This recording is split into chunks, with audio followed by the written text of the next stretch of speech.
down, I know you got me, baby. Assalamualaikum warahmatullahi wabarakatuh. Perkenalkan, nama saya Fajri Asidik dari 11 TKJ 1, ingin membawakan modul 2 yang berjudul Networking Models. Kita ke halaman selanjutnya. Di sini ada outline. Yang pembahasan kita yang ke-1 ada satu konsep, yang kedua ada TCP/IP model, yang ketiga ada encapsulation dan decapsulation dalam kurung name of type in message. Yang keempat ada oscillator model. Kita ke halaman berikutnya. Di sini ada konsep. Konsepnya adalah jaringan komputer mengacu pada perangkat komputasi yang saling terhubung serta dapat bertukar data dan berbagi sumber daya satu sama lain. Untuk terjalinnya proses bertukar data tersebut, diperlukan aturan yang mendefinisikan bagaimana kumpulan komputer agar bisa saling komunikasi. Nah, aturan tersebutlah yang disebut dengan networking models. Jadi, bagaimana setiap vendor dan dapat saling berkomunikasi dengan open standard networking model yang tersedia. Untuk saat ini, open standard networking models yang tersedia dan terkenal ada dua, yaitu TCP/IP model dan OSI model. Kita ke halaman selanjutnya. Di sini ada TCP/IP model. TCP/IP model merupakan jenis networking model yang common digunakan yang saat ini, yaitu TCP/IP itu mendefinisikan suatu protokol agar antar komputer utama dalam kurung utamanya yang berbeda network itu bisa saling berkomunikasi untuk saling berkomunikasi. Nah, untuk membantu dalam memahami, setiap networking model itu dipecah menjadi dua bagian yang disebut oscillator model TCP. Oscillator secara dokumentasi TCP/IP model terdiri dari 4 layers, yaitu ini nih: application, transport, internet, dan network access. Namun, penerapan dalam real network TCP/IP model lebih mudah untuk dibagi menjadi 5 layers, yaitu application, transport, internet, data link, dan physical. Kita ke halaman berikutnya. Di sini ada TCP/IP application layer atau lapisan aplikasi. Lapisan aplikasi atau application layer dalam protokol TCP/IP adalah lapisan paling atas tempat aplikasi pengguna berinteraksi dengan jaringan. Fungsinya memberikan layanan langsung ke aplikasi yang digunakan pengguna, seperti browser atau email. Contoh protokolnya ada 1. HTTP atau HTTPS, yaitu mengakses ke halaman web. SMTP yaitu mengirim ke email. POP3 atau IMAP itu adalah menerima email. Yang keempat ada FTP, yaitu mengirim dan menerima file. Yang terakhir ada DNS, yaitu menerjemahkan nama domain, misalnya google.com ke IP address. Kita ke halaman berikutnya.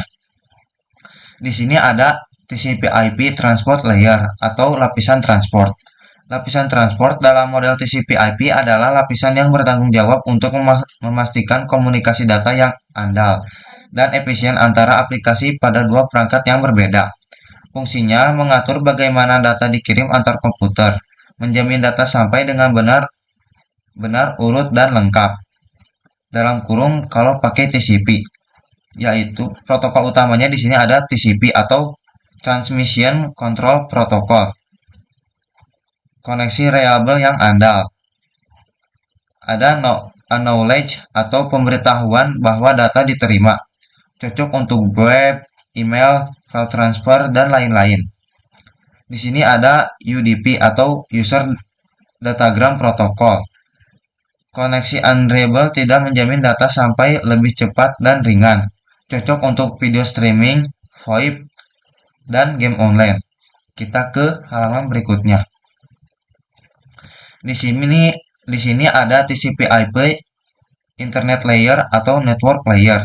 Layer ini mengurus pengalamatan dan mengirim paket dari satu perangkat ke perangkat lainnya lewat IP. Fungsinya untuk mengatur jalur atau rute terbaik untuk mengirim data ke tujuan melalui alamat email, alamat IP. Di sini ada dua versi utama dari IP.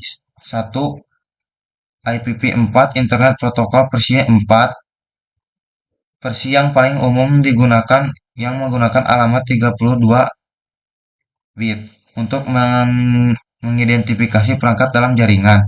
Dua, IPv6 atau dalam kurung Internet Protocol versi 6, versi yang lebih baru yang menggunakan alamat 128 bit untuk mengatasi keterbatasan jumlah alamat yang tersedia. IPv4 dan menyediakan fitur tambahan. Di sini ada TCP/IP, data link layer, dan physical layer. Data link layer mendefinisikan protokol yang dibutuhkan pada physical layer. Salah satu fitur pada data link layer ialah FCS dalam kurung frame check sequence, yaitu error detection mechanism dalam kurung hanya mendeteksi error tanpa recovery. Addressing yang digunakan pada data link layer adalah MAC address. Kalau physical layer mendefinisikan cabling pada suatu jaringan komputer, mendefinisikan secara fisik apa yang digunakan untuk menghubungkan antar device. Kita ke halaman berikutnya. Di sini ada encapsulation and decapsulation. Encapsulation adalah proses di mana data dari lapisan aplikasi atau lapisan yang lebih tinggi dibungkus dengan header dan kadang trailer dari lapisan protokol yang lebih rendah sebelum dikirim melalui jaringan. Proses ini terjadi di setiap lapisan model jaringan, di mana setiap lapisan menambahkan informasi tambahan ke data yang diterima dari lapisan di atasnya. Kalau decapsulation adalah proses kebalikan dari encapsulation ini. Terjadi di sisi penerima, di mana data yang diterima dari jaringan dibongkar lapisan demi lapisan untuk mengakses data asli yang dikirimkan oleh aplikasi. Kita ke halaman berikutnya. Di sini ada OSI layer. Model OSI dalam kurung Open System Interconnection adalah kerangka kerja konseptual yang digunakan untuk memahami dan menjelaskan bagaimana data dikomunikasikan dalam jaringan komputer. Model ini dikembangkan oleh International Organization for Standardization dalam kurung ISO pada tahun 1984 dan bertujuan untuk memfasilitasi interoperability antara berbagai sistem dan perangkat jaringan yang berbeda. Di sini terdapat 7 lapisan layer pada model OSI. Yang ke satu ada application layer, presentation layer, yang ketiga ada session layer, yang keempat ada transport layer, yang kelima network layer, yang keenam data link layer, yang ketujuh physical layer. Nah, ini dibagi jadi 4, application layer, transport layer, network layer, dan network access layer. Terima kasih sudah menonton. Wassalamualaikum warahmatullahi wabarakatuh.